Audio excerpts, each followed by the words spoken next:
பெண் என்று சொல்வோம், பெருமையுடன் சொல்வோம்.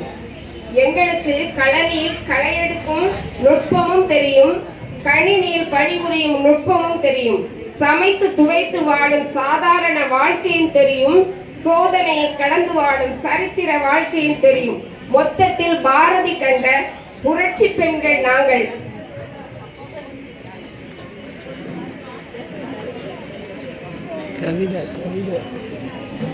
பெண்ணே, உணவளிப்பதில் அன்னபூரணியாய், ஆதரிப்பதில் அன்னை தெரேசாவாய், தவறுகளை தட்டி கேட்பதில் மலாலாவாய், பொறுமையில் பூமா தேவியாய், வெள்ளையனை வெளியேற்றி வீர முழக்கமிட்ட வேலு நாச்சியாராய், வெற்றி முரசு கொட்டிய ஜான்சி ராணியாய், பெண்ணை நிலவென்பர் அந்த நிலவை சுற்றி வந்த கல்பனா சாவ்லாவாய், பழு தூக்கி ஒலிம்பிக்கில் நம் பாரத பெருமை மீட்ட கர்ண மல்லேஸ்வரியை போல நாமும் பல துறைகளில் சாதனை படைக்க வேண்டும் என்று பெண்மையை போற்றுவோம், பெண்மையை கொண்டாடுவோம். பெண்ணடிமை ஒளியட்டும், சமத்துவம் நிலைக்கட்டும். நன்றி, வணக்கம்.